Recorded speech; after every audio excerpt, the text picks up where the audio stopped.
ଅବହେଳା କରି ଆସିଛି ଏବଂ ଖାଲି ଅବହେଳା ନୁହଁ ପରିହାସ ମଧ୍ୟ କରିଛି। ସେ ଦୃଷ୍ଟିକୋଣରୁ କଂଗ୍ରେସ ଦଳ ତରଫରୁ କଂଗ୍ରେସ ନେତାମାନଙ୍କ ତରଫରୁ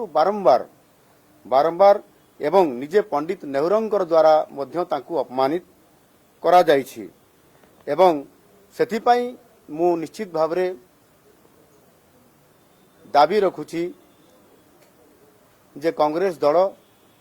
ସର୍ବପ୍ରଥମେ ଯେଉଁ ବାବା ସାହେବ ଭୀମରାଓ ଆମ୍ବେଦକରଙ୍କୁ ଯେଭଳି ଭାବରେ ଅତୀତରୁ ବହୁତ ଅପମାନିତ କରିଛନ୍ତି ସେ ନିଜେ କଂଗ୍ରେସ ଦଳ ସର୍ବପ୍ରଥମେ କ୍ଷମା ମାଗିବା ଉଚିତ ଏବଂ ସେ କ୍ଷମା ମଧ୍ୟ ମାଗୁ। ବିଶେଷ କରିକି ଯେତେବେଳେ ଆପଣଙ୍କର ଭାରତ ସ୍ୱାଧୀନତା ଲାଭ କଲା ପରେ ପଣ୍ଡିତ ନେହେରୁ ଜବାହରଲାଲ ନେହେରୁ ଯେତେବେଳେ ଭାରତ ବର୍ଷର ପ୍ରଥମ ପ୍ରଧାନମନ୍ତ୍ରୀ ହେଲେ ସେତେବେଳେ ଯେଉଁ ରାଷ୍ଟ୍ରୀୟ ସରକାର ହେଲା ସେ ସମୟରୁ ବିଭିନ୍ନ ରାଜନୈତିକ ଦଳରୁ ଏବଂ ଯେଉଁମାନେ ଏ ଦେଶର ନେତୃତ୍ୱ ନେଉଥିଲେ ଯେଉଁମାନେ ଜ୍ଞାନୀ ସରକାର ଚଳାଇବାର ଯେଉଁମାନଙ୍କର ଦକ୍ଷତା ଏବଂ ଯେଉଁମାନଙ୍କର ଜ୍ଞାନ ଥିଲା ତାଙ୍କୁ ନେଇକି ସରକାର କରିବାର ଏ କଥାକୁ ନୀତି ନିଷ୍ପତ୍ତି ହୋଇଥିଲା ଏବଂ ସବୁଠାରୁ ଜ୍ଞାନୀ ଏବଂ ଅଧିକ ଜ୍ଞାନ ଅର୍ଜନ କରିଥିବା ତଥା ଶିଳ୍ପ ଏବଂ ବିଶେଷ କରିକି ଅର୍ଥନୈତିକ ଦୃଷ୍ଟିକୋଣରୁ ସ୍ୱତନ୍ତ୍ର ଭାବରେ ଜ୍ଞାନ ପ୍ରାପ୍ତ ହୋଇଥିବା ଡକ୍ଟର ବାବା ସାହେବ ଆମ୍ବେଦକରଙ୍କୁ ସେ ବିଭାଗରେ ମନ୍ତ୍ରୀ ନ କରି ତାଙ୍କୁ ଆଇନ ବିଭାଗର ଦାୟିତ୍ୱ ମଧ୍ୟ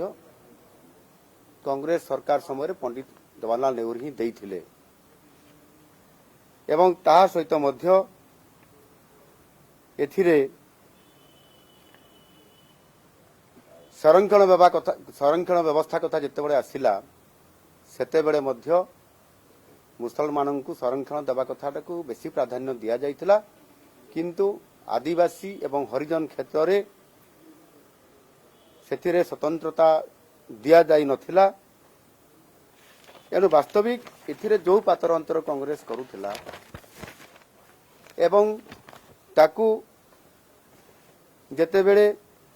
ଏ କଥାକୁ ଦୃଷ୍ଟି ଆକର୍ଷଣ କଲେ ଭୀମରାଓ ଆମ୍ବେଦକରଜୀ ତାଙ୍କୁ ସେ ବହୁତ ଅପମାନିତ କରିଥିଲେ।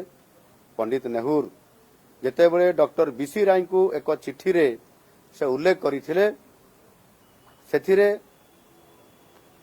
ଯେଉଁ ପ୍ରତିବାଦ କରିଥିଲେ ଡକ୍ଟର ଭୀମରାଓ ଆମ୍ବେଦକର ବିଭିନ୍ନ କଥାକୁ ନେଇକରି ଯେତେବେଳେ ପାତର ଅନ୍ତର କରାଯାଇଥିଲା ଏବଂ ସେ କଥାକୁ ଗୁରୁତ୍ୱ ଦେଲେ ନାହିଁ ପଣ୍ଡିତ ଜବାହରଲାଲ ନେହେରୁ ସେତେବେଳେ ସେ ତାଙ୍କ ପଦବୀରୁ ଇସ୍ତଫା ଦେଇଥିଲେ ଏବଂ ଇସ୍ତଫା ଦେଲା ପରେ ପଣ୍ଡିତ ନେହେରୁ ଡକ୍ଟର ବିସି ରାୟଙ୍କୁ ଏକ ଚିଠି ଲେଖିଥିଲେ ଏବଂ ସେ ଚିଠିରେ ସ୍ପଷ୍ଟ ଭାବରେ ଥିଲା ଯେ ଭୀମରାଓ ଆମ୍ବେଦକର ଯେଉଁ ଇସ୍ତଫା ଦେଉଛନ୍ତି ସେଥିରେ କଂଗ୍ରେସ ଦଳ ଉପରେ କୌଣସି ପ୍ରକାରର ପ୍ରଭାବ ପଡ଼ିବ ନାହିଁ ଏବଂ ଆଜି କଂଗ୍ରେସ ପାର୍ଟି କିଭଳି ଭାବରେ ଡକ୍ଟର ଭୀମରାଓ ଆମ୍ବେଦକରଙ୍କର ସପକ୍ଷରେ କଥା କହୁଛନ୍ତି ତାଙ୍କୁ ସେ ଅପମାନ କରୁଛନ୍ତି ଏବଂ ସେ ଯେତେବେଳେ ତାଙ୍କ କଥାକୁ ରଖିଲେ ନାହିଁ ଏଇ ଯେଉଁ ବାରମ୍ବାର ଘଟଣା ଘଟିଲା ଏଣୁକରି ସମ୍ପୂର୍ଣ୍ଣ ଭାବରେ କଂଗ୍ରେସ ଦଳ ଭୀମରାଓ ଆମ୍ବେଦକର ବାବା ସାହେବଙ୍କର ବିରୋଧରେ ହିଁ ଥିଲା। 1952 ଲୋକସଭା ନିର୍ବାଚନରେ ଏବଂ 1954 ନିର୍ବାଚନରେ ବାବା ସାହେବ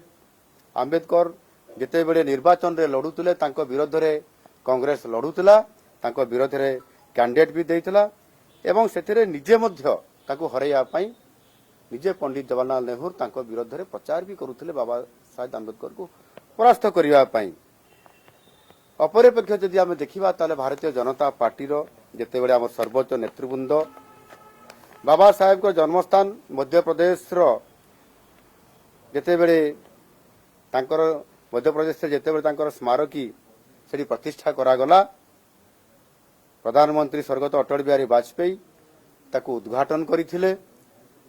ଏବଂ ଦିଲ୍ଲୀରେ ମଧ୍ୟ ଯେତେବେଳେ ଆମ୍ବେଦକର କେନ୍ଦ୍ର ଏକ ପ୍ରତିଷ୍ଠା କରାଗଲା ସେତେବେଳେ ମଧ୍ୟ ଆଜିର ଯଶସ୍ୱୀ ପ୍ରଧାନମନ୍ତ୍ରୀ ନରେନ୍ଦ୍ର ମୋଦିଜୀ ତାକୁ ସେଥିରେ ଆମ ସରକାର ଆସିଲା ପରେ ମଧ୍ୟ ତାକୁ ନିର୍ମାଣ କରିଥିଲେ ଏବଂ ତାହାର ଉଦ୍ଘାଟନ ମଧ୍ୟ କରିଥିଲେ। ଏଣୁ କିଏ କାହାକୁ ସମ୍ମାନ ଦେବା କଥା ଯୋଗ୍ୟ ପୂଜାର ଅଧିକାରୀ ଯିଏ ତାଙ୍କୁ ସମ୍ମାନ ଦେବା ଭାରତୀୟ ଜନତା ପାର୍ଟି କେବେ ପଛାଇ ନାହିଁ ଏ ବାବାରେ ନିରନ୍ତର ଭାବରେ କରୁଥିଲେ। ଏଣୁ ଏଥିରେ ସମ୍ପୂର୍ଣ୍ଣ ଭାବରେ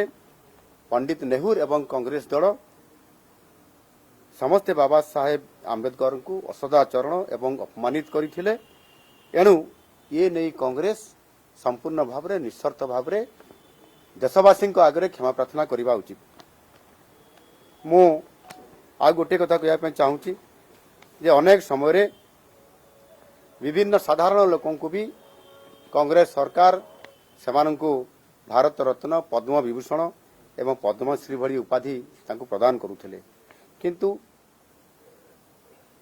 निर्वाचन रे बाबा साहेब आंबेडकर को परास्त करिथिबा नारायण साड़ोबा काजरोलकर को 1970 मसीह पद्म विभूषण दे ताकु सम्मानित करथिले। अर्थात बाबा साहेब आंबेडकर को जी हरई थिले से लोक पद्म विभूषण पुरस्कार पाइबे। ई प्रकार कांग्रेस सरकार विचित्र नीति आमे आज देखिया पाउछंती एवं किभली भाव में जड़े भारत वर्षर श्रेष्ठ व्यक्तित्व को तांकु किभली भाव में से अपमानित करछंती। ए कथा मु आज कहया एठी गणमाध्यम रे मध्य चाहूछि। एणु आज निश्चित भाव में एक कथा मु कहया चाहिबी जे विगत जो घटना घटिला ताकु एक राजनैतिक चक्रांत करी गृहमंत्री अमित शाहर जो भाषण एक छोट विवृत्ति को नहीं जेभली भाव में ताकू विकृत करिसंती सेतिरे भारतवासी भल भाव जानिछंती जे अमित शाहर आभिमुख्य कौन एवं भारतीय जनता पार्टी आभिमुख्य कौन अच्छी एवं किभली भाव में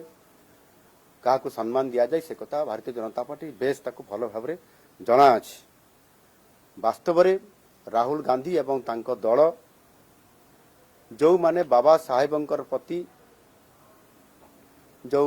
अतीत जो करा जाइथबा अपमान रो कलंक को जो माने बहन करुछंती